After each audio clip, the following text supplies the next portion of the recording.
Bom, boa tarde a todas e a todos. Eu sou professor do Departamento de Filosofia, mas acho importante frisar de saída que eu não falo em nome de todo o departamento, né? O departamento não se manifestou em sua pluralidade de opiniões, né? De perspectivas, de leituras, narrativas. Eu aceitei falar de última hora, né? Um convite que me foi feito de última hora pela organização. Não foi tão de última hora quanto parece ter sido o convite feito ao professor Caleb, né? Então, o convite me foi feito algumas horas atrás.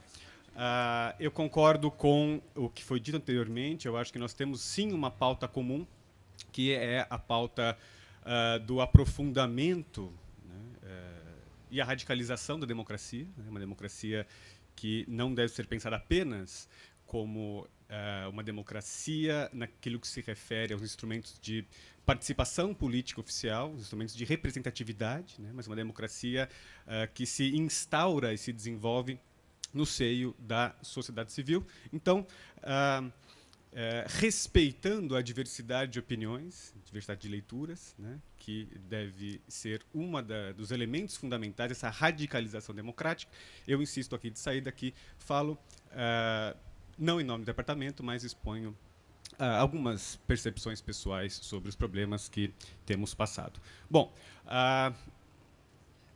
não pretendo fazer uma análise de conjuntura mais ampla, mas pretendo me concentrar em uma questão muito específica, né? Fazer algumas notas relativas à relação entre privacidade e democracia, também em vista dos últimos acontecimentos da nossa vida política. Eu acho fundamental nós estabelecermos esse vínculo, né? E acho fundamental estabelecermos esse vínculo de uma forma não estritamente individualista, né?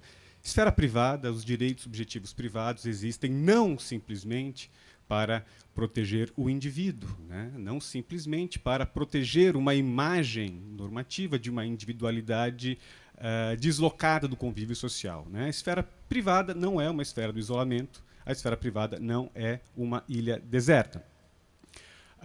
Eu acho fundamental estabelecer duas funções da esfera privada, pelo menos duas funções da esfera privada, para o aprofundamento, para a maturidade, né, para o vigor de uma esfera pública efetivamente democrática. Em primeiro lugar, gostaria de apresentar o argumento de que a esfera privada possui uma função defensiva na agenda política, né? Então, ela permite, sim, que o cidadão, a cidadã, consiga se posicionar individualmente perante o debate público, sem o risco de sofrer consequências negativas em função do seu próprio posicionamento, né? Então, a esfera privada protege a liberdade de pensamento, né, a liberdade de formação de opinião, né, de uma tal forma que uma publicização não livre, uma publicização coagida de suas opiniões, de suas convicções religiosas, políticas, estético-expressivas, né, etc., possam vir a ser prejudicadas ou completamente denegadas, né, em função mesmo de uma exposição coagida. Então, a esfera privada possui, sim, uma função deceptiva nesses moldes gerais que eu acabei de apresentar. Mas, sobretudo, a esfera privada possui um papel fundamental na constituição de contrapoderes, né? A esfera privada possui uma função ofensiva, uma função criativa, poderíamos dizer germinal, na possibilitação de que indivíduos coletivamente possam, nos seus espaços privados de interação, articular seus pensamentos, suas convicções, seus argumentos e, assim, gerar poder comunicativo suficiente para invadir a esfera pública, né, para inserir na esfera pública novos problemas sociais, novas demandas políticas, novas exigências de transformação institucional, tanto no que se refere a instituições e relações sociais diretamente políticas, quanto aquelas que não se mostram como diretamente, tradicionalmente, políticas.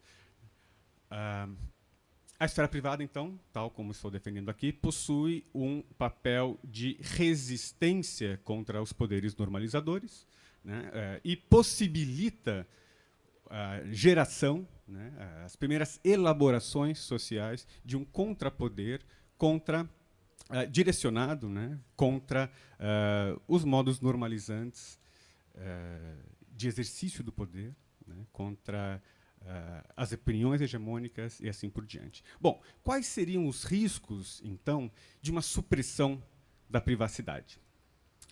Nesse momento, eu me remeto a um livro escrito por Hannah Arendt, na virada da primeira para a segunda metade do século XX, chamado Origens do Totalitarismo.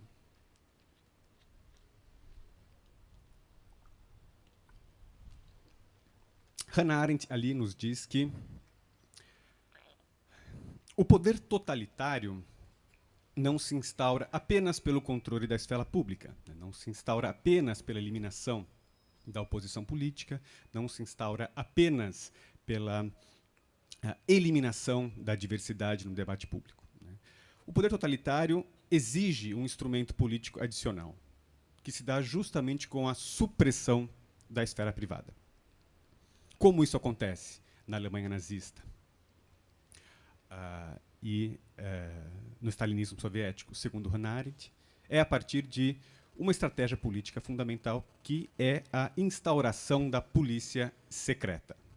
Quando não sabemos mais se estamos ou não sendo vigiados em nossas comunicações privadas, quando não sabemos mais se existem espiões, né, entre os nossos círculos habituais de amigos, partidários, familiares e assim por diante, nós passamos a internalizar a norma de controle. Nós passamos a agir como se estivéssemos sendo controlados. Ora, Hannah Arendt, assim, está procurando combater, né, as primeiras tentativas de explicação acerca da ascensão do regime totalitário, que se pautavam somente ou na eliminação da liberdade política, ou nas capacidades retóricas do líder totalitário, né? O totalitarismo, ele se instaura politicamente por meio de instrumentos políticos. A eliminação da privacidade é o seu elemento por excelência. Bom, dito isso, gostaria de me encaminhar para o encerramento dizendo que nós não somos aqui contrários ao combate das patologias do nosso sistema político, né? Patologias que possuem raízes, né, fontes estruturais muito mais antigas do que o debate público atual